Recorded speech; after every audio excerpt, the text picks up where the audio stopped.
d'échange et de débat dans lequel moi, en tant qu'AMO, je vais vous faire part des choses que l'on a fait, des problèmes qu'on rencontre, des choses qu'on a réussi, des choses qu'on a ratées, parce qu'on apprend beaucoup des erreurs qu'on a faites. Et justement, l'intérêt que Julien soit là avec nous, c'est aussi d'avoir un autre regard, qui est le regard du manager, pour justement croiser les différentes expériences. Donc, ce qu'on veut, c'est que vraiment ce soit un moment d'échange et donc aussi de pouvoir bénéficier de vos retours, rebondir par rapport à ça et essayer de co-construire ensemble, parce que c'est le principe du BIM, co-construire ensemble finalement une vision qui chacun repartira avec la sienne finalement, mais avec de ce que peut être le DO BIM. Donc, on va démarrer par faire un point sur ce qu'est le DO aujourd'hui. Donc, l'introduction Axéo BIM l'a fait et je remercie Arnaud et Étienne de l'avoir fait. On va rentrer dans finalement qu'est-ce que c'est un DO aujourd'hui, d'accord? Donc le DO traditionnel qui peut être soit en papier, soit numérique. On va regarder donc pourquoi finalement faire un DO BIM et le point qui va être débattu le plus longuement, c'est qu'est-ce que finalement, comment on le crée et qu'est-ce qu'on va mettre dans un DO BIM. Donc je vous propose de démarrer sur le DO papier aujourd'hui, traditionnel, j'ai envie de dire. Donc, on va très très rapidement, parce que ce n'est pas le sujet aujourd'hui, mais passer en revue ce qu'il compose, donc la réglementation, le contenu, les délais, les responsabilités, les autres dossiers qui composent un DOE, les usages que l'on est censé pouvoir faire avec un DO aujourd'hui, et également les limites du DOE aujourd'hui. Donc, la réglementation, très rapidement, en marché public comme en marché privé, ce qui est important de savoir, c'est que c'est obligatoire. D'accord. On voit là, il y a deux textes, l'article 40 du CCAG, travaux du Code du marché public, et différents articles, deux principalement, dans les marchés privés. Aujourd'hui, si on parle de ce qui compose un DOE, là, je vous ai mis un exemple. En fait, ce qui est demandé dans l'article 40 du CCAG des marchés publics, on voit bien qu'il n'y a pas grand-chose. Ça montre bien que si on veut avoir un DOE qui est pertinent et qui est complet, donc je parle du DOE traditionnel aujourd'hui, mais ça sera bien sûr le cas pour le DOE BIM, on a besoin de préciser ce qu'on veut et d'être le plus précis possible. Donc on voit qu'aujourd'hui, quand on veut le détail, on le met dans les CCAP et dans la CCTP pour que ça puisse être mis en œuvre par les entreprises et remis au moment du DOE. Donc, les délais, aujourd'hui, quand une entreprise demande la réception, ce n'est pas tout à fait comme ça que ça se fait, ce n'est pas à vous que je vais l'apprendre dans la réalité, mais quand elle demande une réception, elle est censée pouvoir ce jour-là donner son DOE. Et ensuite, un mois après la réception, elle est censée fournir les pièces complémentaires, notamment celles qui permettront de créer un DUO. Donc, c'est une chose dont on parlera après pour ceux qui ne sont peut-être pas familiarisés. Donc, ça, c'est pour les délais. Ensuite, les responsabilités, j'y reviens 2 minutes, parce que la responsabilité du dossier des ouvrages exécutés, c'est l'entreprise qui la porte, elle et elle seule. Et c'est important. Donc, quand on dit la responsabilité, c'est la responsabilité d'une part dans la qualité de ce qu'elle va fournir en termes de justesse par rapport à ce qu'elle a fait en termes d'ouvrage, mais également en termes de documents qu'elle va produire. Est-ce que ce sont bien les documents relatifs aux équipements qui sont mis en œuvre? C'est elle qui porte sa responsabilité. Et j'ai aussi parlé finalement de la responsabilité du maître d'œuvre, parce que moi-même, quand j'étais maître d'ouvrage, très souvent, je me suis plaint du manque de vérification du maître d'œuvre. Et là, assez clairement, là, pour l'exercice, j'ai repris le CCAG des architectes. Et en fait, il est dit que dans la mission de l'architecte, qui représente au sens large de la maîtrise d'œuvre, donc ça va dépendre des projets, mais en fait, il a comme mission de collecter le DO. Ce qui n'est pas pareil de dire je collecte un DO que je vérifie un DO. Ce qui veut dire que si je suis donc le maître d'ouvrage et que je veux et que j'attends du maître d'œuvre et de la maîtrise d'œuvre au sens large de vérifier un DO, il va falloir que je le précise dans sa mission et que je lui dise ce que j'attends qu'elle vérifie, qu'il vérifie ou que la maîtrise d'œuvre vérifie. Et ça, c'est vrai pour le DO aujourd'hui, mais c'est d'autant plus vrai pour le DO BIM plus tard, où dans l'équipe de maîtrise d'œuvre dans sa globalité, on va retrouver le BIM manager qui a un rôle de contrôle également. Voilà. Donc ça, c'est pour les responsabilités aujourd'hui. Donc, Julien, si je dis une connerie, surtout n'hésite pas à me reprendre, il n'y a pas de souci, mais c'est aujourd'hui ma façon de voir les choses. Ensuite, il y a les autres dossiers qui composent le DOE aujourd'hui. Donc, on a le DO architecte, dont je vais m'arrêter quelques minutes, le DUO, le DUM, donc DUO qui est le dossier d'intervention ultérieure sur l'ouvrage, le DUM qui est le dossier d'utilisation, d'exploitation et de maintenance des bâtiments, Je les ai listés pour dire qu'un DO, ce n'est pas un seul document, mais bien un ensemble de documents. Mais ce n'est pas des sujets sur lesquels on va parler aujourd'hui parce qu'on n'aurait pas le temps. On pourrait en parler très longuement, mais ce n'est pas le sujet aujourd'hui. Je vais m'arrêter juste sur le DO architecte parce qu'aujourd'hui, il y a, rien que dans la sémantique en elle-même, il y a des discussions sur qu'est-ce que c'est un DO architecte et un architecte ne produisant pas de livrable, d'exécution d'ouvrage en lui-même. Le terme est impropre. Je l'ai gardé parce que finalement, c'est un terme qui est, je trouve, couramment utilisé par les architectes eux-mêmes pour définir le dossier plan qu'ils vont remettre à la fin du projet avec le DO des entreprises. Et ce dossier plan, très souvent, sert notamment à la gestion des surfaces, qui aujourd'hui est de la responsabilité de l'architecte. Donc, Julien, est-ce que tu es en phase avec ça? Bon, apparemment, il est en phase. Donc, c'est parfait. Donc, je continue. Voilà. Donc là, j'ai voulu très rapidement faire aussi un point sur finalement, quand on est maître d'ouvrage, qu'est-ce qu'on est censé pouvoir faire avec un DO. D'accord? Donc, c'est vrai aujourd'hui, c'est d'autant plus vrai demain avec un DO BIM.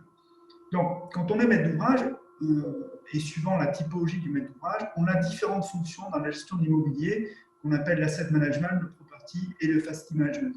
Donc, peu de maîtres d'ouvrage ont bien sûr des services dédiés pour chacune, mais ce sont des missions qu'on est amené à gérer, quoi qu'il en soit. Donc, l'asset management, c'est quoi? C'est acheter, vendre et louer un bâtiment, ce qui veut dire que pour savoir si un bâtiment est adapté à la fonction que l'on va faire, il faut avoir des informations sur ses surfaces, est-ce qu'elles sont suffisantes ou pas. Si on veut acheter un bien, on va aller dans le DO de ce bien pour voir si justement il répond à notre besoin, si le principe constructif est bon, etc.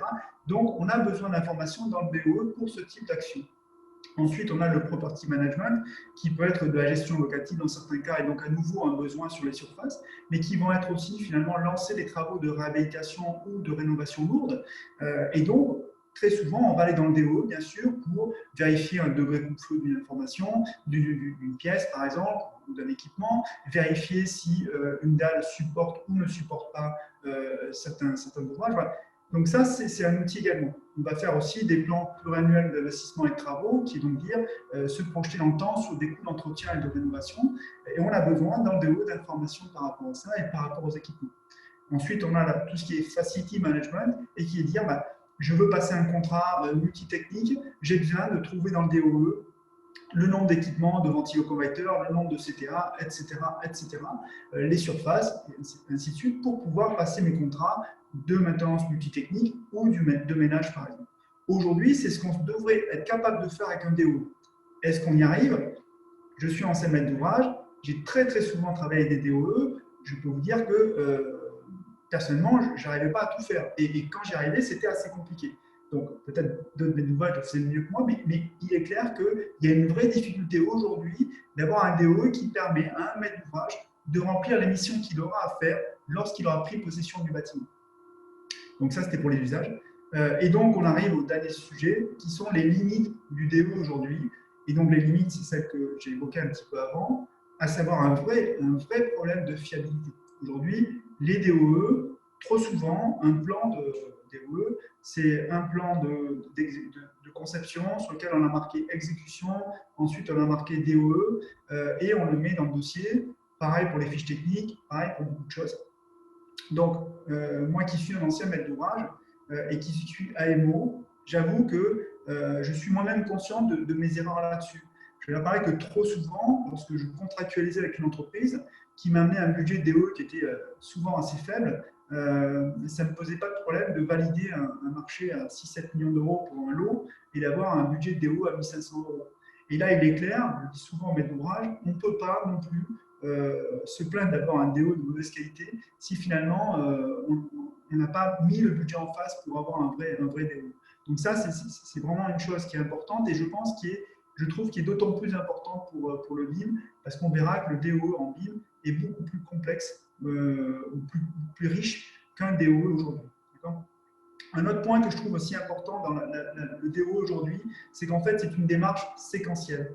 Je veux dire par là, c'est qu'on construit un bâtiment et là, on reçoit un DO de ce bâtiment. Mais un bâtiment, par définition, sa vie, on va faire des travaux, on va le rénover, on va le réaménager. Ce qui fait que dans un bâtiment, en bout de 10 ans, on peut se retrouver avec 8, 9 DO. Mais en fait, ces DO ne sont pas consolidés.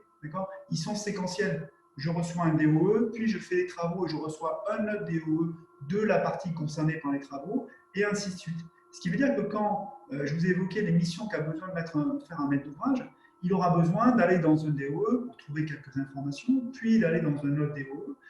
Et la consolidation de tous ces DOE est souvent très laborieuse, très difficile, et souvent donc elle n'est pas faite.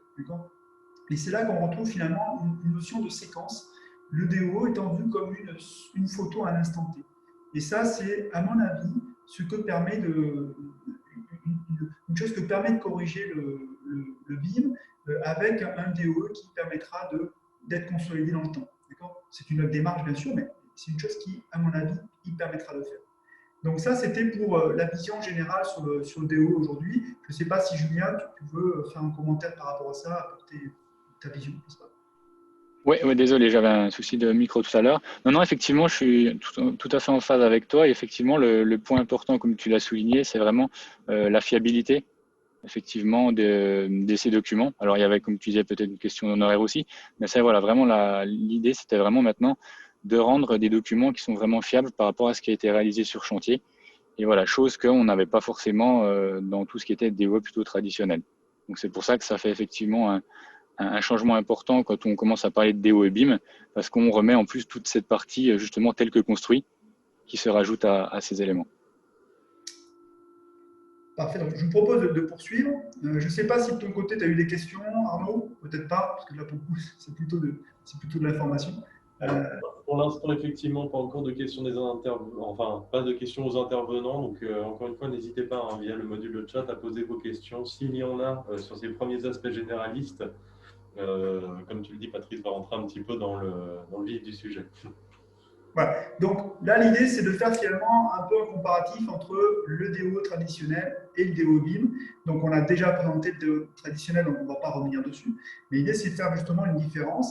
Et également, l'idée, c'est aussi de réfléchir finalement à la différence du DO traditionnel qui était très standardisé, qui était finalement le même pour tous les types de maîtres d'ouvrage, de voir finalement qu'à l'avenir, il y aura sûrement des besoins de DOE qui vont être différents par rapport au maître d'ouvrage, par rapport à la façon dont ils vont travailler plus tard avec cet outil.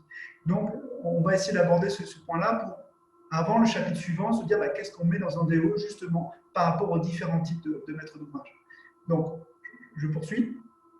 Aujourd'hui, par rapport au DO traditionnel, le DO BIM, il est composé d'une part de maquettes numériques, donc qui elles-mêmes sont composées de modèles numériques. Donc maintenant, on voit bien qu'on introduit une dimension qui est différente, qui est la 3D, et qui permet finalement, pour beaucoup de maîtres d'ouvrage qui ne sont pas forcément, contrairement à un maître d'œuvre ou une entreprise, des gens qui sont habitués à être tout le temps dans la gestion de bâtiments, parce que dans beaucoup de maîtrises d'ouvrage, les gens qui gèrent des bâtiments gèrent également d'autres choses à côté. Donc ça amène une troisième dimension qui permet plus facilement de se représenter le bâtiment, de se représenter les objets qui le composent. Et ça, il y a une vraie facilité, notamment pour travailler avec d'autres services sur des projets de réaménagement, différents projets, parce qu'eux-mêmes qui ne sont pas habitués à visualiser un bâtiment, ça va permettre plus facilement de s'immerger dans le bâtiment. Donc ça, c'est le premier point. Ensuite, le point qui me paraît à moi le plus important, c'est la donnée. Le DO avant, c'était du 2D en plan et du 2D en papier. Et c'était tout. Alors que là, on a de la donnée et finalement, la donnée permet d'élargir le spectre de façon très, très importante et de pouvoir adresser différentes choses, même lorsqu'on parle dans le DO, bien sûr. Donc, voilà, ça c'est un point. Le troisième point, c'est les documents associés et les documents liés. Donc, ma définition pour moi, c'est, mais on peut échanger par rapport à ça. Les documents associés, c'est tout ce qui a été édité à partir de la maquette. Donc, un livrable, par exemple, qui va servir pour la synthèse, pour moi, c'est un document qui est associé à la maquette parce qu'il sort de la maquette numérique. Et ensuite, on a les documents liés, qui sont, si je garde cette logique de documents associés, je peux avoir un plan qui m'a servi pour la synthèse, et on me demande un détail. Donc, je vais sortir ce plan, je vais le récupérer sur AutoCAD, et je vais faire un détail de cet objet, parce que j'avais un lot 350 qui ne me permettait pas, par exemple, de faire tous les détails. Et par contre, ce plan de détail, c'est un document donc, qui est lié, et qui va être lié à l'objet qui a fait l'objet du détail, justement. Voilà. Et donc, les fiches techniques, par exemple, sont également des objets qui vont être liés à la maquette, voilà. Tout ce qui est information liée aux objets et au fonctionnement du bâtiment. Ensuite, une autre chose dont je n'ai pas parlé avant, mais qui est vraiment très, très intéressante, c'est la possibilité de ressortir tout l'historique de ce qui s'est passé dans la plateforme collaborative. Donc, c'est une chose que Axel Beam fait très bien, par exemple. Ce n'est pas les seuls, hein, ils le proposent quasiment tous, mais c'est vraiment un point qui est très important parce que quand on est maître d'ouvrage, on sait aujourd'hui que dans les 5 ans, dans les 10 ans, on est quasiment sûr d'avoir de la sinistralité, d'avoir recours à des assurances, recours à des experts pour tout type de choses. Et on a besoin finalement de savoir qu'est-ce qui a été décidé, qu'est-ce qui a été fait concrètement dans toute la phase chantier. Et ça, c'est vraiment un apport très intéressant parce que trouver ces informations aujourd'hui, c'est très, très chronophage. Très chronophage parce que on n'arrive pas, c'est pas compilé, on n'arrive pas à l'avoir. Là, la plateforme nous permet de l'avoir et là, c'est vraiment également un point très, très intéressant. Donc là, on voit bien avec ça que le DOE numérique apporte vraiment une richesse et une potentialité que le DOE papier ne permettait pas. C'est aussi pour ça que, on le verra, il n'y a pas une réponse comme c'était le cas pour le DOE papier, mais des réponses qu'il faudra adapter aux différents maîtres d'ouvrage. Donc, l'autre point qui, pour moi, me paraît important, c'est que les DOE papier ou traditionnels, finalement, c'est ce que j'appelais, moi, une archive morte. Parce que combien de maîtres d'ouvrage ont reçu les DOE qui pouvaient contenir 30, 40 classeurs et parfois, c'était une armoire entière. Autant vous dire que d'une part, ce n'était pas facile de s'y retrouver et donc on n'allait pas tous les jours dans l'armoire pour trouver l'information. Avec une difficulté également, c'est une fois qu'on a pris l'information, c'est bien la ranger, etc. Donc, c'est vraiment ce que j'appelle moi une archive morte. Alors que le BIM et le DO numérique permet vraiment d'être sur une archive vivante, dans le sens où on peut l'utiliser au quotidien, notamment si elle a été bien structurée, bien codifiée, etc. C'est des choses sur lesquelles on va y revenir avec Julien par la suite. Et également, pour moi, ça veut dire qu'on parle d'un futur outil de travail. Donc j'ai bien mis le mot futur parce que quand je parle de DOE, parfois, je sais que ça peut prêter à confusion à ce qu'on fait après. Parce que finalement, la limite entre le DOE et la future maquette de gestion, exploitation, maintenance, elle peut être un petit peu mince. Donc, j'ai bien mis futur parce que l'objet aujourd'hui, ce n'est pas de parler finalement de ce qu'on fera après, mais plutôt de parler de l'outil qui permettra de faire des choses après. D'accord ? Donc, je ne sais pas si c'est clair pour tout le monde ce que je dis, mais n'hésitez pas si ce n'est pas clair. Voilà. Donc, ça, c'est vraiment un changement. Et donc, ce qui veut dire que le DO aujourd'hui, c'est vraiment le référentiel technique et patrimonial du bâtiment. Et ça, c'est un changement qui, pour moi, est vraiment très important et qui apporte beaucoup de choses au maître d'ouvrage, ou qui peut apporter beaucoup de choses au maître d'ouvrage. Donc, je reviens sur ce qu'on a dit. J'ai essayé de catégoriser les maîtres d'ouvrage, donc non pas par rapport à des métiers, mais plutôt par rapport à ce qu'ils pourraient faire demain avec un DO. D'accord ? Donc, ce que j'ai mis là, c'est plus pour supporter les propos qu'on aura après. Donc, voilà, tout le monde ne peut ne pas être d'accord, ce n'est pas très, très grave. Hein. Le but, c'est juste d'avoir une réflexion pour l'étape d'après. D'accord ? Donc, j'ai classé en 4 catégories. La première catégorie, pour moi, ce sont les maîtres d'ouvrage qui ont très très peu de patrimoine, d'accord ? Donc ils ont 1 ou 2 bâtiments, ce qui veut dire qu'ils n'ont pas vraiment en soi des gens qui vont gérer le patrimoine. Ce sont des personnes, et souvent du secrétariat, qui va valider quelques contrats, passer des contrats. Donc ce n'est pas bien sûr des cibles prioritaires pour le BIM, parce que ce n'est pas forcément à eux que c'est destiné. Aujourd'hui, on est plutôt sur des personnes qui ont soit de très gros bâtiments, soit un volume de bâtiments, mais il se peut qu'on ait des bâtiments pour ce type de maître d'ouvrage. Ensuite, on a les maîtres d'ouvrage qui sont un peu intermédiaires, qui sont des maîtres d'ouvrage qui ont du patrimoine et qui ont des personnes qui gèrent ce patrimoine, mais qui par contre n'ont pas suffisamment de patrimoine pour avoir des outils métiers pour le gérer. Une GMAO, un logiciel d'asset management par exemple. Voilà. Donc ces gens-là, on les qualifie un peu intermédiaires. Pour moi, ils représentent une grosse partie aujourd'hui de personnes qui gèrent le patrimoine. Et pour moi, là, le DO numérique qu'on vient un peu d'évoquer, et donc notamment le référentiel technique et patrimonial du bâtiment, c'est un vrai plus pour eux. Parce que du coup, ils se retrouvent avec, entre guillemets, pas grand-chose, hein, si ce n'est un DO, une archive morte et quelques fichiers Excel. Ils peuvent se retrouver avec un vrai outil de travail. Et je pense que ça peut vraiment leur changer la façon de travailler, justement, et la performance qu'ils auront. Ensuite, on a la troisième catégorie, qui sont aujourd'hui les gens qui sont le plus concernés par le BIM, d'après moi, qui sont des maîtres d'ouvrage qui finalement ont un patrimoine qui est important, qui ont des services qui gèrent le patrimoine, des services travaux, des services de maintenance, et qui ont également des outils métiers. Donc, ils vont avoir une GMAO, des GTC bien sûr, mais également qui vont avoir, dans certains cas, des outils d'asset management. Voilà. Et donc ça, aujourd'hui, pour moi, vraiment le DOE doit s'inscrire dans une continuité d'utilisation de ces outils. C'est une chose qu'on va aborder après. Et la quatrième catégorie, dont je vais parler un peu moins, parce que personnellement, je la connais moins, mais ce sont les maîtres d'ouvrage qui vivent 100% de leur patrimoine. Et pourquoi je ne vais pas trop en parler? Parce que je pense qu'ils représentent assez peu de maîtres d'ouvrage aujourd'hui en termes de volume. Et ce n'est pas pareil d'avoir la gestion d'un patrimoine qui est une fonction support de l'entreprise, dans lequel par définition on ne mettra pas les mêmes moyens, que si finalement le patrimoine est votre outil de production, dans lequel bien sûr on mettra tous les moyens pour être le plus performant possible. Donc je pense au logement social, avec qui je ne travaille pas, mais je me suis beaucoup intéressé à ce qu'ils font parce qu'ils produisent beaucoup de documentation qui est très très intéressante. Mais on voit bien dans leur réflexion que finalement la gestion de patrimoine et leur maquette numérique est interconnectée avec un logiciel de facturation, avec d'autres choses. Et donc là, ça veut dire qu'ils ont poussé au maximum ce qu'ils pouvaient faire la maquette numérique, ce qui est très bien, mais ce qui, à mon avis, n'est pas forcément duplicable ou représentatif pour le reste de la maîtrise d'ouvrage qui n'aura pas les mêmes besoins. Donc voilà pour un tour d'horizon sur les différents types de maîtres d'ouvrage. Donc à nouveau, Julien, si tu veux intervenir ou si tu as un commentaire à faire, je t'en prie, n'hésite pas. Non, ouais, c'est très clair, Patrice. Bon, super. Donc on arrive au sujet qui est finalement le cœur de la présentation, qui est de dire finalement, aujourd'hui, si on doit faire un DOE BIM, qu'est-ce qu'on va mettre dans ce DOE, comment on va le constituer. Voilà. Donc, j'ai donné trois pistes qui sont les prérequis qu'on va aborder, les informations générales que l'on peut retrouver, et ensuite les informations spécifiques pour répondre, comme son nom l'indique, à des besoins spécifiques. Donc, les prérequis, j'en ai donné 3, mais il peut y en avoir d'autres. Donc, c'est d'abord avoir des modèles correctement modélisés. Donc, tout ce que je dis là va paraître une évidence, mais je me permets de revenir dessus parce que nous, on est AMO et on suit quand même pas mal de projets. Donc, on est vraiment, j'ai envie de dire, avec des BIM managers comme Julien et avec, j'ai vu que Grégoire est là et je le remercie, avec également des personnes comme Grégoire, au quotidien dans les projets. Donc, je dirais qu'on n'est pas décorrélé et qu'on voit bien que finalement, dans la qualité des maquettes, elle n'est pas forcément uniforme. Celles de Grégoire sont très bonnes en l'occurrence chez HR, mais ce n'est pas forcément toujours le cas.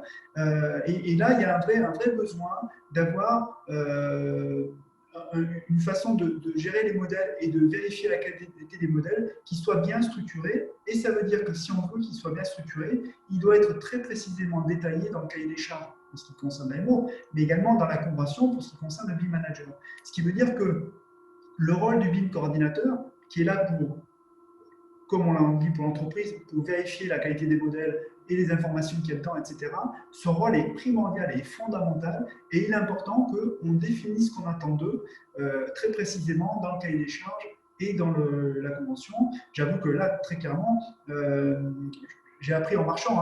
Les premières fois, on était un peu plus évasif et on a été plus contraignant en se rendant compte que des choses n'étaient pas forcément claires pour tout le monde, par exemple. Ensuite, il y a un autre besoin qui est aussi fondamental, c'est que les modèles doivent être représentatifs de ce qui a été construit. Et là, à nouveau, une maquette numérique, ça paraît très précis, ça peut être très précis, mais si la donnée est fausse, la maquette est fausse. Et je sais qu'en disant ça, j'enfonce une porte ouverte, et c'est une évidence pour plein de monde, mais à nouveau, en étant au terrain, dans le contact des projets, je peux vous dire que avoir des maquettes qui sont justes, c'est un exercice difficile. Nous, en tant qu'AMO, on est équipé de scanners et des lunettes de réalité augmentée qui nous permettent de vérifier la différence entre un modèle numérique et l'existant. Et le travail aujourd'hui est encore très important, notamment parce que dans beaucoup de cas, et je pense que ça risque de faire hurler certains BIM managers, mais moi, mon constat sur le terrain, c'est que beaucoup de livrables ne sortent pas forcément de la maquette numérique. Et à partir du moment où un livrable, qui est pourtant dans le concept du BIM, le point numéro 1, ne sort pas de la maquette numérique, eh bien, il y a de fortes chances pour que la maquette numérique ne soit pas juste avec ce qui a été réellement construit. Et ça, c'est vraiment aussi à nouveau un point important. En disant ça, je sais que c'est facile de dire, c'est pas forcément facile de le faire, mais ça pose un vrai problème sur la qualité de la maquette. Ensuite, on arrive à la donnée qui est dedans. On l'a vu, la donnée qui est dedans, elle permet de faire beaucoup de choses, mais elle permet de faire beaucoup de choses que si elle est juste.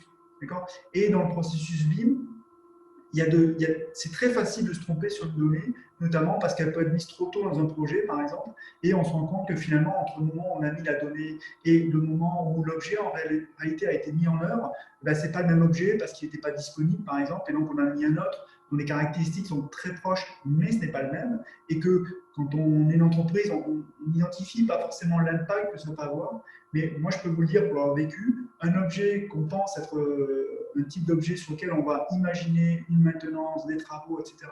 Et finalement, ce n'est pas le même. Ça peut avoir un vrai impact. Donc, ça, c'est cette chose-là. C'est pour ça que, par exemple, nous, depuis quelque temps, dans les projets qu'on fait, on demande à l'entreprise de renseigner les attributs pour dire qui a contrôlé les informations et la géométrie de la maquette et quand. De façon à se rendre compte si le contrôle, lorsqu'on reçoit une maquette, il a été fait il y a très longtemps, auquel cas on peut redemander à l'entreprise de recontrôler ces informations et donc revalider. D'accord qu'est-ce que tu en penses, Julien, là-dessus, par rapport à ça? Ton micro est coupé, mais… Alors,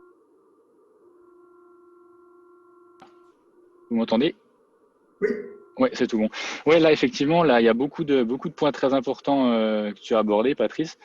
La qualité des modèles, effectivement, c'est vrai que le point de départ, ça va être surtout, et là, du coup, on va pouvoir faire un court rapprochement avec la mission d'AMOBIM, qui, pour nous, effectivement, en tant que maître d'œuvre, est très importante, parce qu'il y a déjà un travail en amont, avant que la maîtrise d'œuvre intervienne, où l'AMOBIM fait déjà un point avec son client sur tous les attendus qu'il a besoin en termes de DOE ou après justement exploitation maintenance, ce qui permet à la MOBIM de rédiger déjà un premier cahier des charges qui est transmis donc à la maîtrise d'œuvre. Et ensuite, ce cahier des charges nous permet en tant que maître d'œuvre de rédiger un cahier des charges à consultation des entreprises pour pouvoir justement détailler et préciser exactement les attendus. Parce que c'est vrai que pour les entreprises, le process BIM est quand même assez récent. Les données à injecter sont aussi quelque chose que encore peu d'entreprises maîtrisent, surtout en termes, on va dire, de temps passé. Voilà, parce qu'on peut effectivement demander un petit peu tout et n'importe quoi, mais on peut aussi demander surtout une quantité d'informations très importante.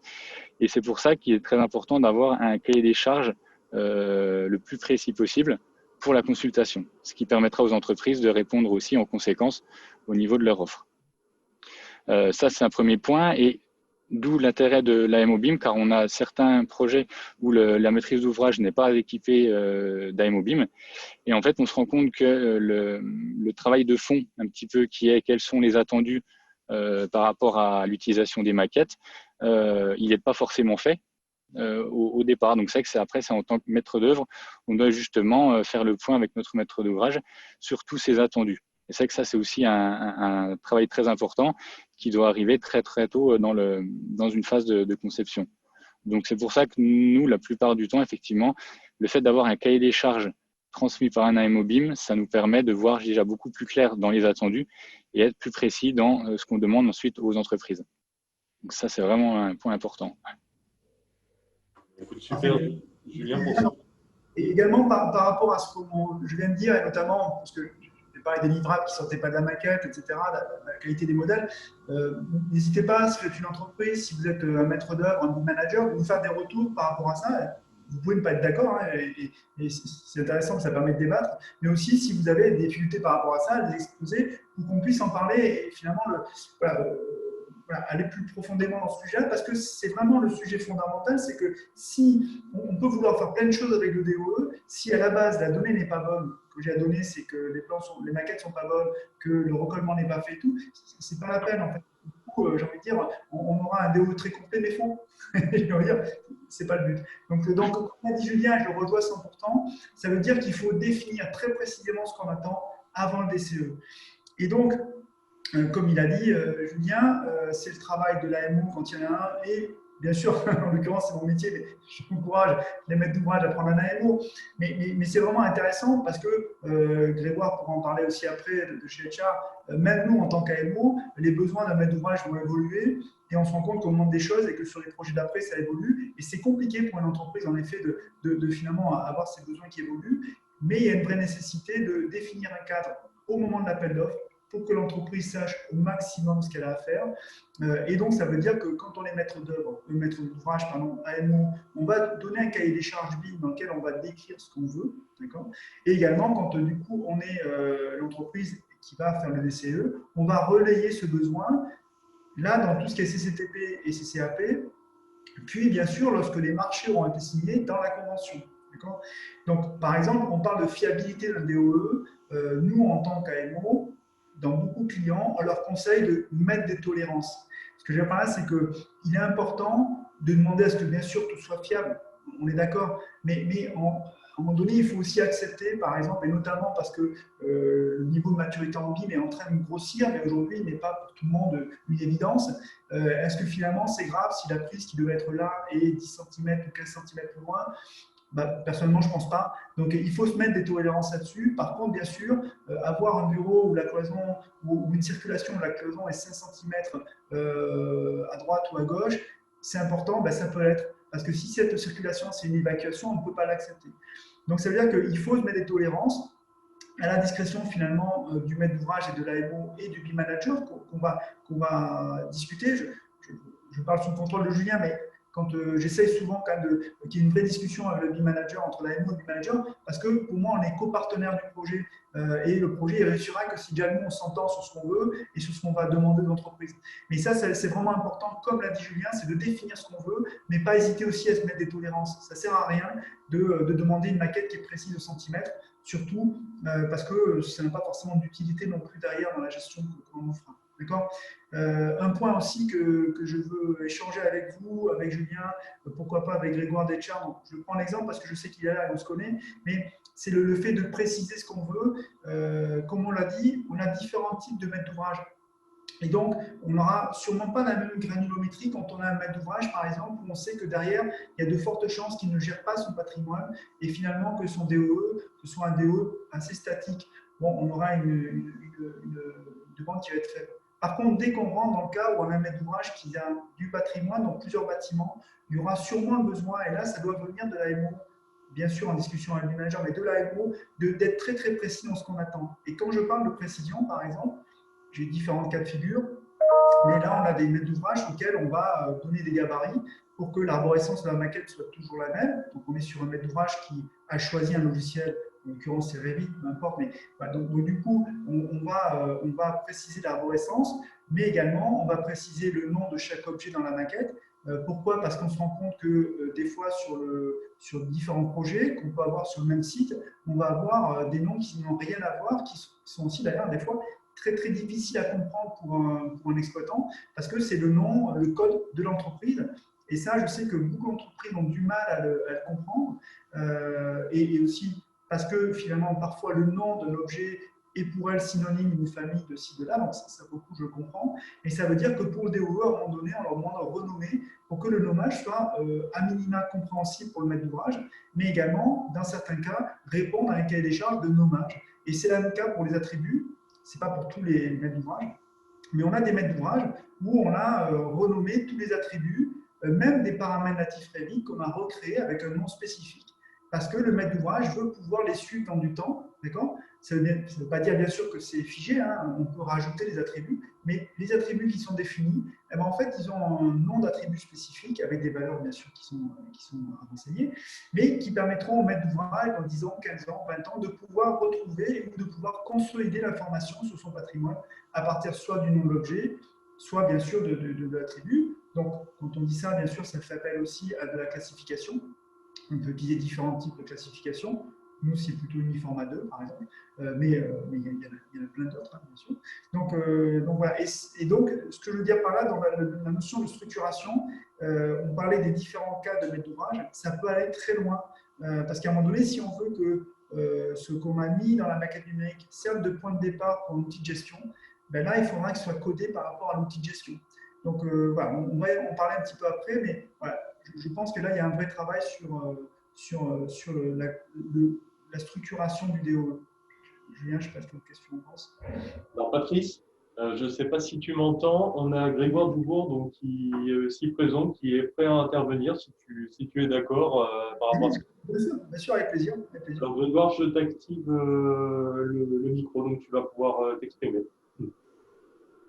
Oui, bonjour à tous. D'abord, merci Patrice hein, pour les louanges. Alors, je l'ai parlé avec Alexandre Da Silva, hein, qui est la petite main chez Char Construction, qui est dans la visioconférence, et c'est quand même lui qui fait en sorte que les maquettes soient de super bonne qualité. Après, il y a quand même elles sont pas toutes de super bonne qualité, on va l'avouer, parce que moi je pense qu'il y a aussi un vrai problème de maturité auprès des entreprises. Donc nous, on intervient en BIM coordination ou sur des projets bien où il y a Julien de chez Patriarche qui est en BIM management et Patrice en AMO BIM.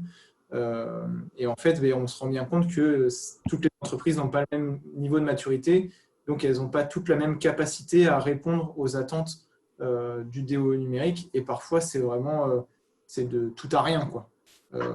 Il y a l'enjeu de l'open BIM parce que c'est pas aussi forcément aussi facile de renseigner des informations dans Revit. C'est assez simple, tout le monde utilise Revit, donc il y a toujours quelqu'un qui est capable de vous l'expliquer. Dans Allplan, ça passe encore. Par contre, dès qu'on passe sur Tekla ou sur des logiciels peut-être un petit peu moins répondus, quand on va leur demander d'intégrer des nouveaux paramètres, des nouvelles informations, des nouveaux attributs, mais là, ils ont beaucoup moins d'aide, beaucoup moins de fiches techniques, de fiches méthodologiques, pardon, pour leur expliquer comment faire. Donc, ouais, c'est le problème de l'Open BIM qui rejoint le problème de la maturité d'ailleurs. Et l'autre chose sur laquelle je voulais intervenir, c'était sur le fait que je pense qu'il faut aussi un petit peu démystifier l'exécution, dans le sens où aujourd'hui, une entreprise qui va intervenir sur un chantier, pour elle, sa mission, elle commence à la fin du DCE et finit aux portes du DO, entre guillemets. Et elle a souvent en fait tendance à oublier que ce qui est fait, elle ne le fait pas juste pour l'exé, mais elle le fait aussi pour les 50 prochaines années. Et donc, en fait, de temps en temps, on voit bien, hein, si le plan n'est pas complètement à jour, c'est pas grave, c'est exécuté. Donc, elle a rempli sa part du boulot dans le sens où on lui a demandé de construire, elle a construit. Mais à un moment, il faut aussi lui dire que, oui, mais ce qui nous permet de surveiller le bâtiment, entre guillemets, c'est ses plans, c'est pas ce qu'elle a construit. Et souvent, moi je vois en tant que coordinateur BIM et coordinateur BIM de sous-traitants, donc d'autres entreprises, on a du mal à leur dire, mais attendez, mais vos plans, ils sont pas bons, même si vous avez exécuté, il faut mettre vos plans à jour. Parce que pour eux, c'est encore une mission supplémentaire qui n'était pas prévue. Et je pense que là, il y a un gros enjeu à la fois de la MOBIM et du BIM management, de leur dire, mais n'oubliez pas que votre mission, elle va jusqu'au DO numérique avec le telco construit et le renseignement des informations.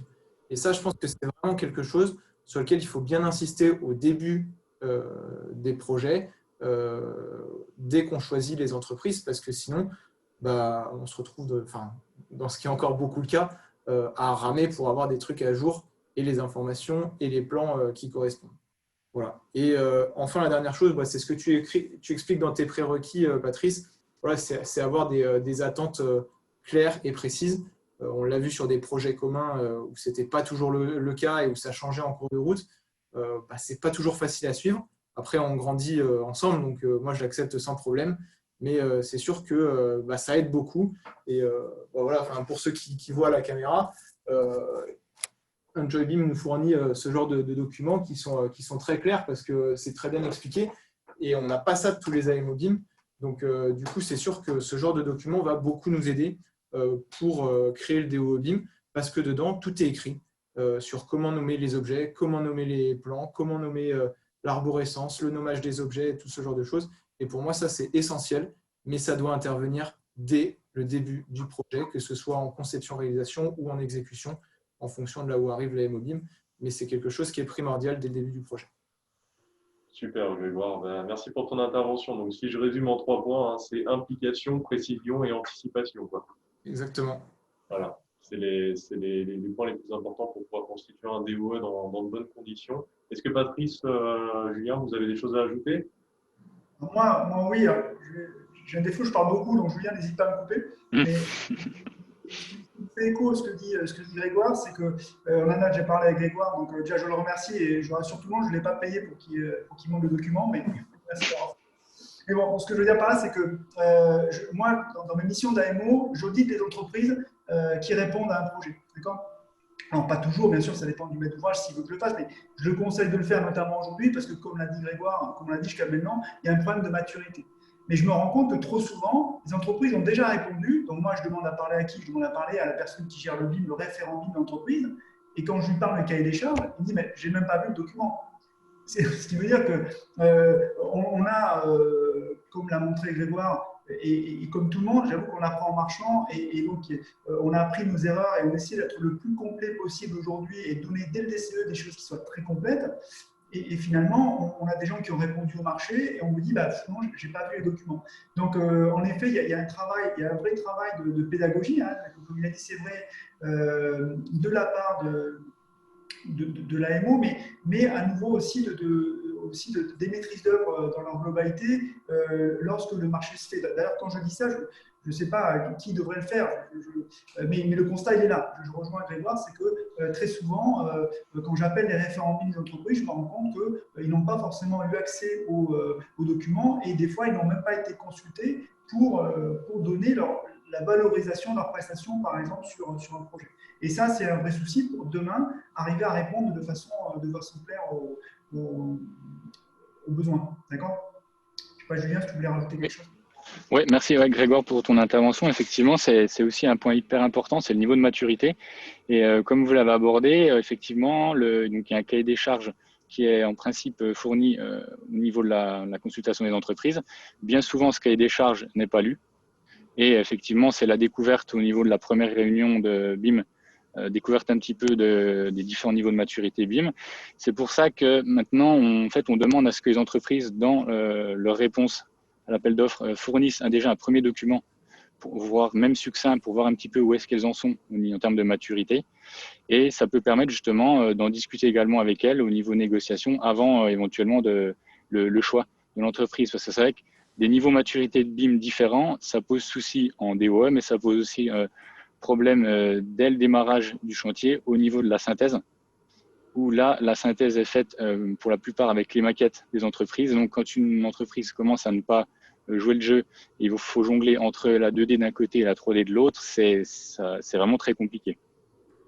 Donc, effectivement, le niveau de maturité, autant en termes de modélisation que d'extraction des livrables, c'est pareil. Si beaucoup d'entreprises, en fait, n'ont pas encore bien assimilé que la synthèse se fait avec les maquettes, mais les entreprises construisent avec leurs plans. Donc, si les plans ne correspondent pas à la maquette, là, on va droit au drame, c'est-à-dire que la synthèse peut être très bien, mais effectivement, là, ça ne correspond pas du tout à la réalité de terrain. Donc, c'est vrai que cette maturité, elle est très importante à arriver à jauger avant le démarrage. Effectivement, au démarrage, des fois, ça peut être trop tard si les interlocuteurs ne sont vraiment pas du tout sachants, ou en tout cas participent. Voilà, parce que l'idée, c'est vraiment aussi de dialoguer. C'est-à-dire qu'une entreprise peut très bien aussi démarrer en BIM, ce qui est tout à fait normal. Mais l'idée, c'est vraiment de l'exprimer avant le démarrage du chantier pour faire un point important avec elle et voir justement les méthodes à mettre en place pour arriver à suivre le process BIM avec tous les autres intervenants. Et moi, je voulais rebondir aussi sur ce qu'a dit Grégoire, qui est un vrai sujet, c'est l'interopérabilité. Je veux dire, c'est qu'aujourd'hui, tout le monde en parle et trop souvent, quand on en entend parler, on a l'impression que c'est simple. Là, on voit bien que Grégoire l'a dit, je pense que Julien pourra le dire et je pense que des personnes qui écoutent pourront le dire, c'est pas si simple que ça, c'est même très compliqué. La donnée, c'est une chose, mais même le fait d'exporter en IFC avec certains logiciels, c'est pas simple du tout. Et ça pose de vrais problèmes, des problèmes que, très honnêtement, je ne m'attendais pas forcément à rencontrer de façon aussi prégnante. Alors, c'est vrai que ces problèmes-là sont en train d'évoluer, la maturité des acteurs monte et aussi la maturité des logiciels monte, mais c'est un vrai sujet aujourd'hui qu'il faut vraiment prendre en compte. Et là, pour le coup, finalement, c'est moins le rôle de la MOBIM, c'est plus le rôle du BIM manager. Parce que pour le coup, j'ai envie de dire, la MOBIM va détailler ce qu'il a besoin, mais la mise en pratique concrète et ce travail avec les entreprises de le mettre en pratique, c'est beaucoup quand même le BIM manager. Donc Julien va me dire ce qu'il en pense, hein, mais je veux dire, nous, très souvent, on accompagne plutôt sur la donnée parce que c'est un sujet qui est important pour des maîtres d'ouvrage avec qui on travaille. Et j'avoue que je ne veux pas faire de publicité, mais j'apprécie beaucoup la démarche de Tekla, par exemple, parce que je sais que très souvent, on arrive à faire des rendez-vous avec l'entreprise et Tekla, une personne de chez Tekla, pour accompagner l'entreprise et répondre aux besoins. Et c'est vrai que c'est vraiment, vraiment appréciable. Donc, ce sujet d'interopérabilité, je peux te laisser en parler un petit peu, Julien, parce que je trouve qu'il est vraiment fondamental, comme l'a dit Grégoire, et il est difficile à traiter aujourd'hui. Donc, je ne sais pas quel est ton retour par rapport à ça. Oui, oui, je te rejoins aussi sur le sujet. Alors, c'est vrai que nous, voilà, on travaille aussi avec beaucoup de logiciels différents, même en interne. Effectivement, c'est pas parce que un intervenant va utiliser à acheter le logiciel qui après effectivement maîtrise l'environnement et également les échanges. Et c'est vrai qu'on se rend compte que des fois les échanges entre certains logiciels demandent une modélisation spécifique dans le logiciel de base, par exemple, pour l'un ou pour l'autre des interlocuteurs, chose que les modeleurs ou autres ne sont pas forcément informés de ça. C'est peut-être aussi des choses qui sont plus contraignantes par rapport à tout le process qu'ils auraient pu déjà mettre en place aussi. Donc c'est vrai que là-dessus, il n'y a pas non plus énormément de... Alors, il y a des fiches sur BIM Standard, par exemple, qui sont réalisées par les éditeurs de logiciels pour savoir comment modéliser, comment échanger. Mais c'est vrai que ça demande voilà, des discussions et des tests et des paramétrages au départ pour arriver justement à utiliser les modèles d'autres logiciels. D'où l'intérêt aussi, comme tu disais Patrice, de bien identifier les logiciels en question au moment du démarrage des travaux pour être sûr déjà qu'ils sont certifiés en export IFC, ce qui est déjà voilà, important. Et ensuite de mettre effectivement dans la convention ou le cahier des charges les règles un petit peu comme voilà, des choses un peu basiques, mais comme par exemple la superposition des maquettes qui peut paraître vraiment un point un peu anecdotique, mais qui est souvent des fois la cause principale de problèmes. Voilà. Donc, c'est vraiment effectivement des échanges et là-dessus, il faut que les intervenants arrivent aussi à se faire accompagner des éditeurs de logiciels. Et le dernier point dans les prérequis, c'est aussi essayer de définir comment va être utilisé le DOE. Donc, dans le comment, il y a deux sujets. Il y a finalement avec quoi on veut l'utiliser. Donc, là, on parle de logiciel. Donc, dans certains cas, les maîtres d'ouvrage sont déjà équipés. On aura l'occasion de revenir dessus, peut-être si certains veulent en parler, mais il y a des solutions qui permettent d'utiliser la maquette numérique avec d'autres outils, par exemple. Mais ça concerne assez peu de maîtres d'ouvrage aujourd'hui. Ça veut dire qu'il faut souvent qu'ils aient des outils pour utiliser, et c'est bien de le définir avant. Bien sûr que ces choses-là, ça peut changer. Un chantier, c'est 2 ans, 2 ans et demi. Bien sûr que, mais au moins, on a un point de départ dans lequel on va construire quelque chose. Les choses risquent d'évoluer, mais ça donne un point de départ. Et ça, c'est important. Et ce qui est aussi important, et là, on est quand même dans le travail de la MO, c'est aussi, dès le départ, essayer de comprendre comment demain, donc en termes de process métier, dans la maîtrise d'ouvrage, ce dossier va être utilisé. Parce que ça peut avoir un vrai impact justement sur la structuration du DO, comme on l'a vu avant. D'accord ? Si on imagine qu'on a plein de DO qui vont être utilisés par différentes personnes, on n'aura pas les mêmes besoins que d'avoir finalement une personne qui gère toujours les mêmes DO ou qui gère 2-3 DO. Donc ça, c'est également la notion de le process métier qui va permettre de gérer le DO demain et l'outil éventuellement qui permettra de le faire, sont des choses qu'il est intéressant d'anticiper, même si ça n'aura pas forcément d'impact pour l'entreprise, mais ça peut en avoir, donc il faut essayer d'anticiper. Donc ça, c'était pour les prérequis. Je ne sais pas si on peut passer à la slide d'après, je ne sais pas si ça vous convient. Je ne sais pas si tu avais des questions, Arnaud, au niveau de ça. Alors, j'avais justement une question qui m'a été posée sur le circuit de validation qu'on pourrait appliquer au cas du DO BIM. Alors, tu as apporté quelques éléments. Si jamais tu as d'autres pistes sur ce point-là, ça pourrait éventuellement aiguiller la personne qui est présente. D'accord. Alors, je donne mon point de vue et puis je vais laisser Julien et Grégoire donner le leur.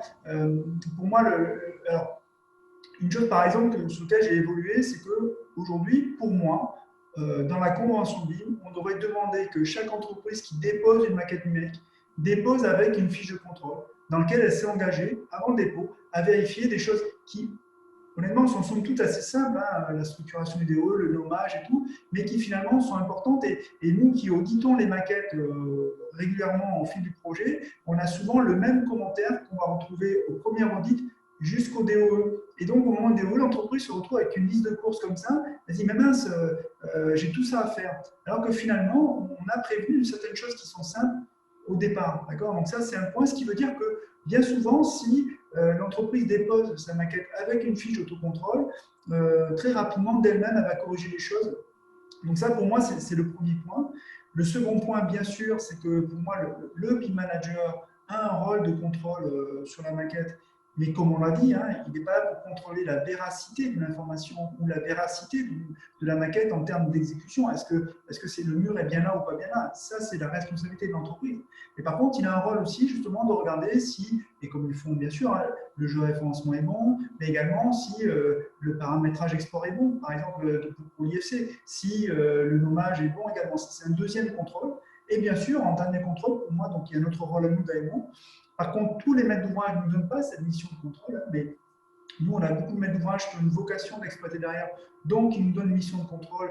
Et nous, on propose des missions qui vont assez loin, je vous dis, parce qu'on scanne partiellement les bâtiments pour vérifier la géométrie. On audite également les informations et la structuration des maquettes. Voilà pour moi, finalement, les différents points de contrôle qu'on peut mettre en place, mais qui, je vous dis, qui commencent déjà parce que l'entreprise, elle dépose une fiche de contrôle à chaque fois. Ça l'oblige finalement à mener un contrôle elle-même, parce que bien souvent, on se rend compte qu'elle dépose des maquettes, et je les comprends, très souvent à la bourre, parce qu'il y a la synthèse demain ou dans quelques jours, elles n'ont pas trop de temps, mais c'est une source d'erreur qui va se suivre dans le temps. Voilà ma contribution. Alors, Patrice, hein, si je peux te répondre, parce que bon, on a ce cas-là sur des projets où on est ensemble et voilà. Moi, je pense qu'un des enjeux aussi pour que les maquettes soient bonnes au fur et à mesure, bah, malheureusement, c'est aussi qu'on nous laisse le temps de les mettre à jour. Hein. On a un projet commun en ce moment où ils sont en train de commencer les travaux. Ils doivent faire les plans en urgence. On n'a pas commencé la maquette. Voilà. Mais parce qu'entre le moment où le client a décidé qu'il fallait faire les travaux et le moment où il fallait commencer les travaux, en fait, il s'est passé quelques heures, mais on est presque là. Donc après, c'est un peu compliqué de demander aux gens de tenir des maquettes à jour, sachant qu'en fait, ils n'ont pas eu le temps de faire les maquettes au fur et à mesure que le chantier était exécuté. Et je sais que moi, sur des projets où je suis en BIM management, la règle, c'est tout ouvrage exécuté sur le chantier. Donc ça peut être, là on a le cas, hein, c'est 1 an avant la livraison, doit être terminé.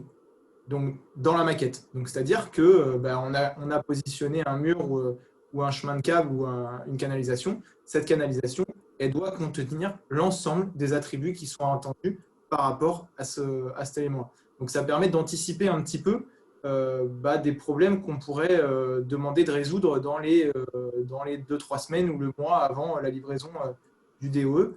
Et voilà, pour ça, il ne faut pas oublier la courbe de McLeany, voilà, qui dit justement que le BIM, c'est se donner un petit peu plus de temps en conception pour en gagner en exécution. Sauf qu'aujourd'hui, on a quand même beaucoup de maîtrises d'ouvrage qui partent du principe qu'on gagne du temps en conception, on gagne du temps en exécution, et puis la maquette BIM, on verra à la fin. Et du coup, en tout cas aujourd'hui, on se retrouve dans beaucoup de cas où en fait, les entreprises, je suis désolé, je prends…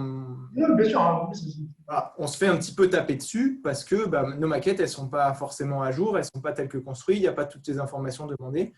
Mais à un moment, le chantier, il est allé tellement vite, on a tellement eu la pression de la part de la maîtrise d'ouvrage pour nous dire il y a une date de livraison, il y a une date de rendu de DOE, que nous, la priorité, c'était de construire. Et à un moment, moi, je me vois mal dire au client, écoutez, je suis désolé, mais on ne va pas couler aujourd'hui parce qu'on n'a pas eu le temps de faire la maquette. Voilà.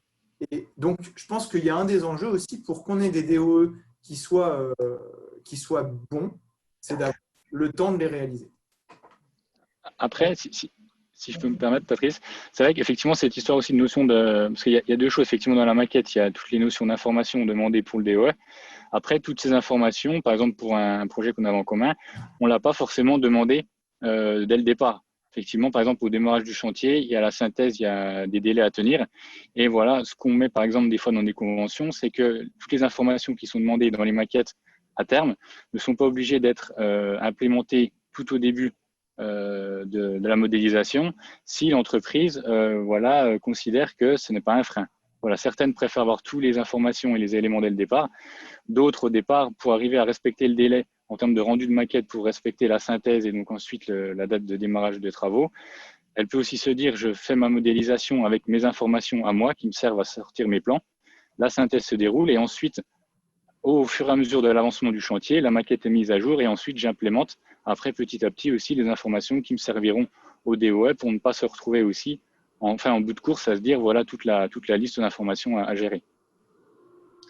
Alors, juste pour revenir sur ce qu'a dit Grégoire, et je suis tout à fait d'accord avec lui, et j'avoue que moi, en tant qu'AMO, il y a un vrai questionnement là-dessus, c'est que en fait, et je fais de la formation, et c'est vraiment un sujet sur lequel j'insiste auprès des maîtrises d'ouvrage, c'est que le principe du BIM, à la base, et si on veut que ce soit qu'il y ait un gain de performance pour le maîtrise d'ouvrage et pour les entreprises en phase projet, travaux donc, c'est qu'en fait, on prend le temps de la conception, et en fait, on lance le démarrage quand la conception a été bien pensée. Ça ne veut pas dire qu'il y a zéro modification, mais ça veut dire qu'il y en a le moins possible. Et aujourd'hui, trop souvent, je rejoins les voir, en fait, on reproduit les travers d'avance et qu'on démarre alors que la conception a été entre guillemets, j'aime pas le mot, mais bâclé, dans le sens où on n'a pas pris le temps de la faire jusqu'au bout, et on est en train de concevoir alors qu'on est même en train de faire les travaux, et que ça pose des vrais problèmes pour l'entreprise. Donc, on en parlait avec Grégoire, mais également d'autres entreprises qui sont pourtant, qui ont une vraie volonté d'aller dans le BIM, qui vont très loin dans le BIM, qui en fait ne trouvent pas de gain au BIM. Et ça, c'est un vrai questionnement, c'est un vrai sujet de fond, parce que le but du BIM, c'est quand même que tout le monde s'y retrouve, en fait. Et ça pose un vrai sujet. Et j'avoue que c'est un vrai questionnement en tant qu'AMO, parce que j'ai du mal à faire passer le message auprès d'un maître d'ouvrage de dire écoutez, on va donner le temps de la conception pour partir en exécution. Et j'avoue qu'en fait, c'était exactement le travers qu'on avait avant en tant que maître d'ouvrage et que j'ai vécu moi-même et que j'ai reproduit moi-même. Quand je m'entendais maître d'ouvrage, on a une pression qui est de dire que tant qu'on n'a pas démarré les travaux, pour votre direction, en fait, vous ne faites rien. Je schématise et je caricature, mais c'est un peu ça. Ce qui fait que le besoin de démarrer, il est imminent. D'accord, et donc, du coup, on le bâcle. Et la promesse du BIM était justement d'essayer de pallier à ce problème-là. Et j'avoue que dans beaucoup de projets, on a du mal à faire passer ce message. Et c'est un travail de l'AMO, AMO au sens large, mais également on travaille l'AMO BIM, et qui est difficile, je reconnais, et que ça pose un vrai souci, parce qu'on parle du DE aujourd'hui, hein, et ça pose un vrai souci pour un DE qui est à jour, parce que les gens sont vraiment en train de se concevoir un mois avant la remise. Je vous rassure, hein, on ne parle pas de concevoir ton bâtiment, mais encore en termes de réflexion sur certains points, donc ça c'est un problème. Je suis d'accord. On passe à la slide d'après ou il y a d'autres sujets là-dessus? On te laisse avancer, puis s'il y a d'autres questions, encore une fois, les participants, n'hésitez pas à poser vos questions via le module de chat. On va se laisser encore un bon quart d'heure de présentation, puis après on conclura pour vous laisser aller manger. Donc je te laisse embrayer, et puis moi je surveille si jamais il y a des questions de face. Voilà. Donc, je rassure tous ceux qui participent, pour ceux qui ont faim, c'est la dernière slide. Par contre, elle peut durer un petit peu, mais c'est la dernière slide. Donc, voilà. Donc, on a parlé du DO, on l'a défini, ça veut dire qu'on a parlé d'information. Et quand je parle d'information, c'est l'information, donc la donnée qu'on va retrouver dans l'objet, mais pas seulement, c'est l'information qu'on va lier, qu'on va associer à la maquette, bien sûr. Donc, il y a les informations générales. Et là, c'est ce qu'a dit Grégoire, et beaucoup, comme je vous dis, et quand je vous dis ça, c'est aussi pour faire bénéficier les autres de certaines erreurs qu'on a pu faire. C'est que l'information, c'est le nerf de la guerre, et que personnellement, en tant qu'AMO, j'ai beaucoup tâtonné avant de trouver la bonne solution, et que en fait, il n'y a pas non plus de bonne solution. Il y a une bonne solution qui est adaptée à un client et qui ne va pas être à tel mode. Donc, en l'occurrence, aujourd'hui, j'ai des projets qui ont été démarrés il y a longtemps avec un cahier des charges de l'époque, et aujourd'hui, les besoins ont évolué. Donc, par exemple, on a deux types d'informations, comme on l'a dit, l'information générale et l'information spécifique. Donc, je vais garder la spécifique pour après, mais la générale, quelle est la définition pour moi de l'information générale? C'est toute l'information qui n'a pas été demandée par rapport à un outil métier ou par rapport à une demande spécifique du maître d'ouvrage, mais qui finalement est une information sur le projet. Et donc, je vous dis, j'ai pas mal tâtonné et j'en suis arrivé à une conclusion que certains BIM managers ne partagent pas, mais c'est devenu la mienne, c'est que finalement, on a besoin de retrouver comme information dans les objets et donc dans les documents associés, l'information qui a été demandée au CCTP. Donc, je veux dire pas que si une porte, on a demandé à ce qu'elle soit coupe-feu une heure, et du coup, l'entreprise devra renseigner le fait que la porte est coupe-feu. Donc, pareil pour une CTA. Si pour une CTA, on a demandé à ce qu'elle ait un niveau d'affaiblissement acoustique, par exemple, c'est une information qu'on devra retrouver dans l'objet parce qu'elle a été demandée dans le CCTP. Et donc, ça permet finalement d'avoir une logique entre ce qui a été demandé au marché et ce qu'on va retrouver dans la maquette. À nouveau, bien sûr, je vous dis, je parle de l'information générique qui n'a pas fait l'objet d'une demande spécifique pour un outil métier ou pour un cas d'usage. Donc ça, c'est la chose sur laquelle je me suis un petit peu arrêté. Je vous laisse la parole, Julien, Grégoire, si vous avez une autre façon de voir les choses. Certains gens m'ont dit qu'ils étaient contre, mais voilà, je vous laisse parler. Alors, Grégoire, je ne sais pas si tu veux intervenir.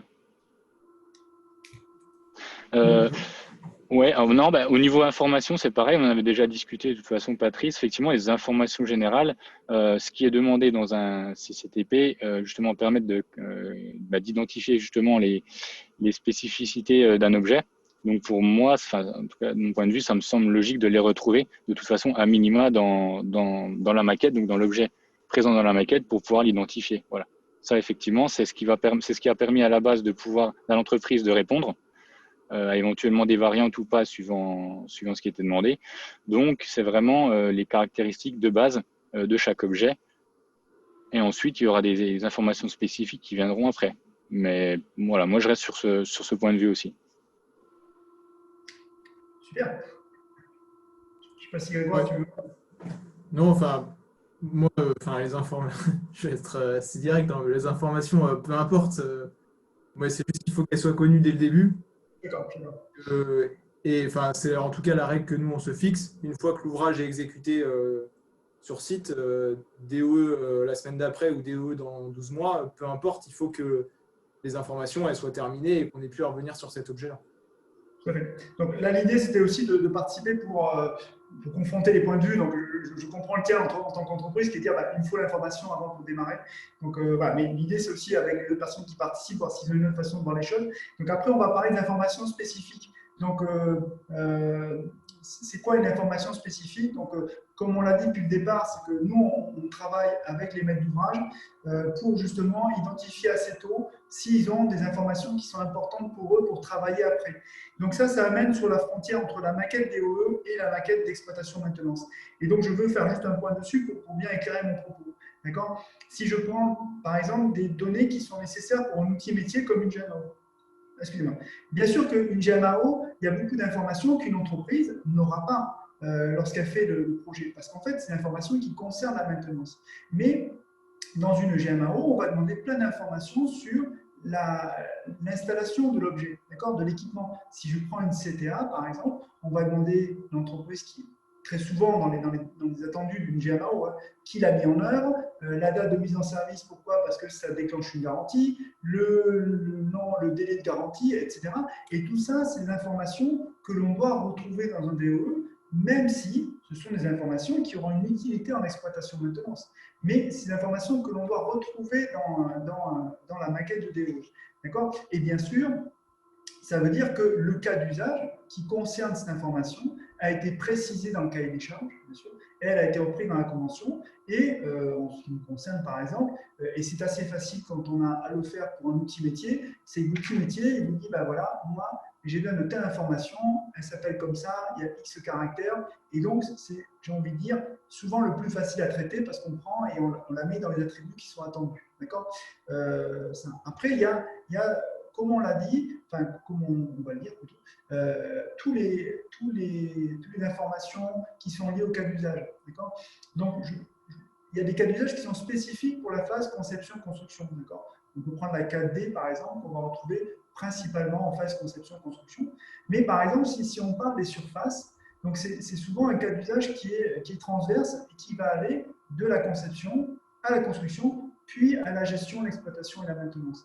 Les surfaces, par exemple, c'est un cas d'usage qu'on va déployer en conception et en construction pour vérifier la différence entre le programme, qui était initialement demandé par le maître d'ouvrage, et finalement le projet en conception, est-ce qu'on s'y retrouve ou pas.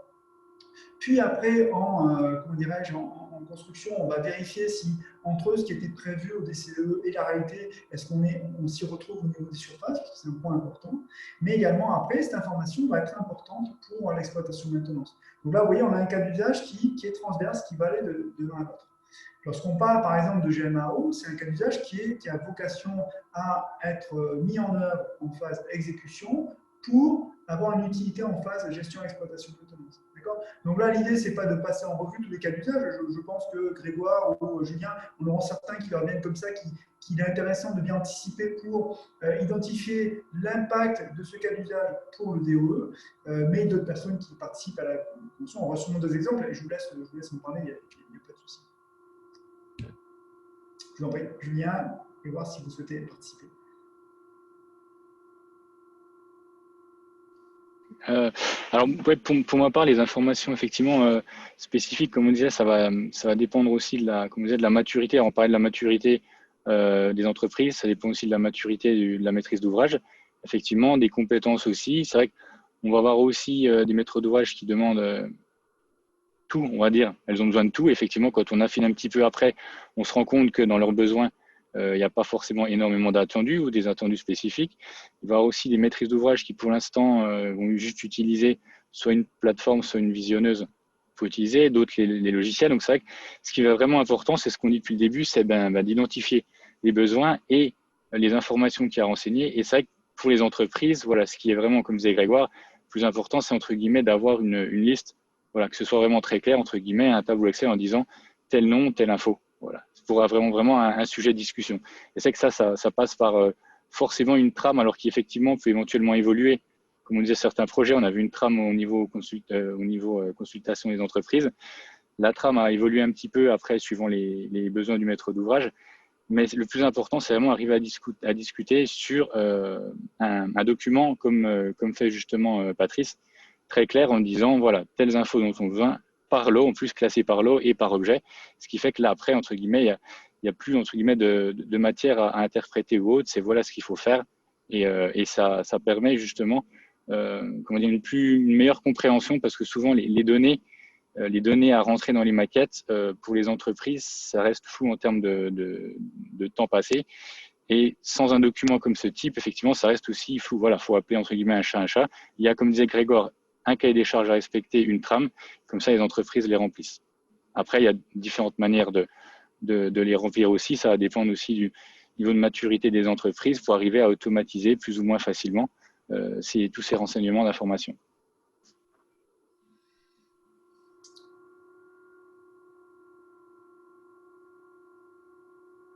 Donc, pour revenir là-dessus, on est assez d'accord pour dire que tout ce travail-là, c'est en amont l'AMO, et donc c'est mon cas, hein, qui devront travailler avec mes ouvrages pour le définir.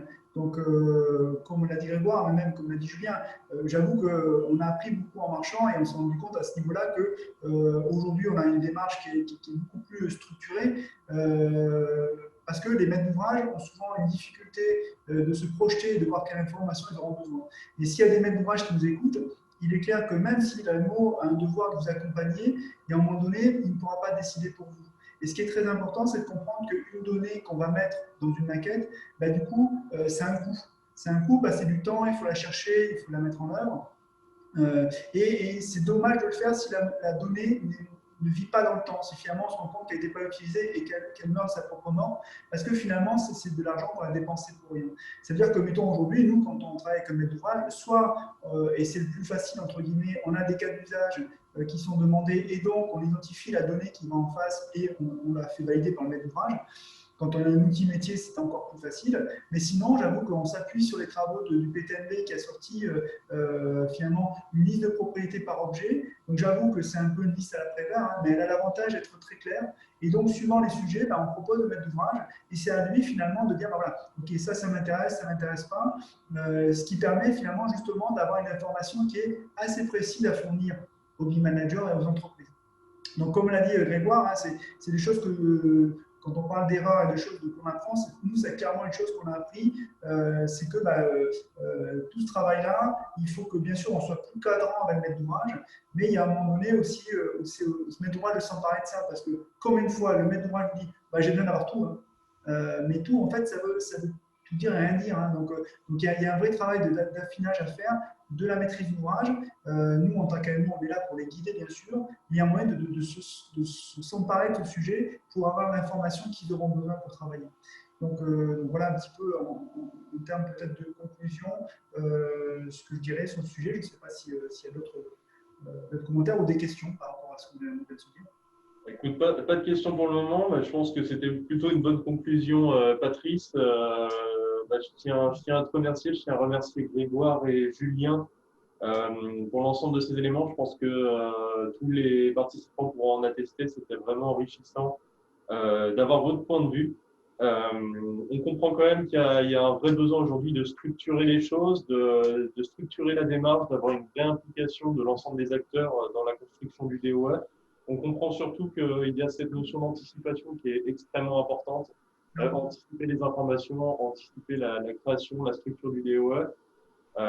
Voilà, donc aujourd'hui, c'est une démarche à part entière qu'il ne faut pas sous-estimer, qui est un vrai travail. Je vous laisse peut-être chacun votre tour rajouter une petite conclusion. Comme ça, je vous laisse la main. Et puis, je vous propose qu'à terme, on puisse conclure, terminer cette session. Voilà. Bon, pour terminer, j'espère que les personnes qui ont participé, enfin, qui ont suivi la conférence, finalement, ils n'en viennent pas avec une méthode toute faite, parce que ce n'est pas le sujet, mais qu'ils ont, qu'ils ont repris certaines choses, et donc notamment, comme l'ont dit Grégoire et Julien, finalement, le besoin d'avoir défini très tôt ce qu'on a à faire, c'est important. Mais s'il y a des maîtres d'ouvrage qui écoutent, ça veut dire qu'en fait, il y a ce travail-là à faire et qu'on aura un bon DOE, ce qui est le cas aujourd'hui d'ailleurs, parce que beaucoup de sujets qui ont été développés par Grégoire ou par Julien sont des choses qui finalement ne sont pas liées au BIM, qui sont liées finalement à ce qu'on faisait avant aussi. C'est-à-dire, les problèmes, ce sont un peu les mêmes. C'est quand on ne mettait pas les plans à jour avant, c'est des choses qu'on retrouve aujourd'hui dans la maquette numérique. Donc, voilà, donc ça, c'est des choses sur lesquelles le BIM étant un process qualité, ça permet de régler, mais il y a un travail à faire des entreprises pour donner des maquettes de meilleure qualité et bien sûr du maître d'ouvrage en amont pour définir ce qu'il attend. Voilà, c'est ma conclusion. Et je vous remercie surtout à tous d'avoir pris le temps pour nous écouter. Merci. Julien, un petit mot pour la fin? Oui, alors pour moi, du coup, j'espère qu'on a pu répondre un petit peu à pas mal de questions. Comme disait Patrice, effectivement, il n'y a pas une méthode.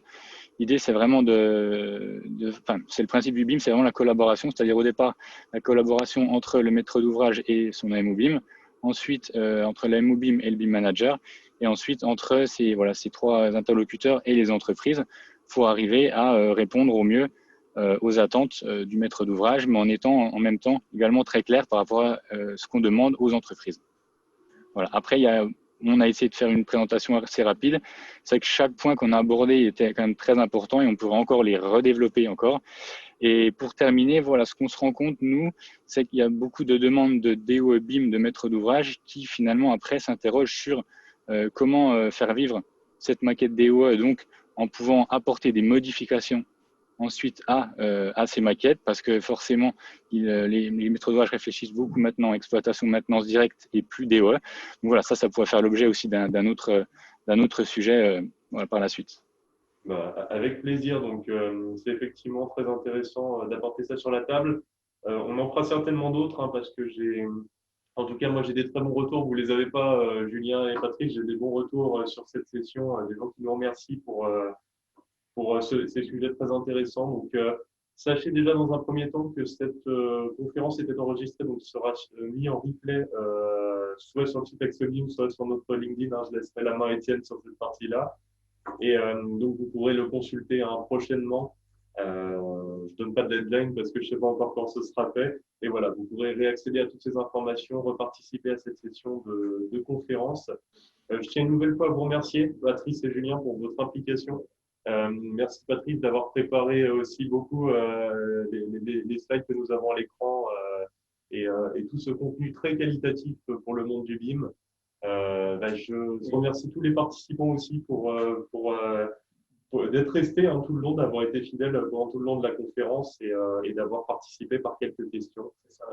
C'est vraiment ce qui est le plus important aujourd'hui. Merci également à Grégoire pour la participation qui a permis de mettre aussi un petit peu de lancer le débat. Du dynamisme. Merci à toi aussi. Merci beaucoup. Bon, merci à tous. Au revoir. Merci à vous, merci à tous. Bonne journée.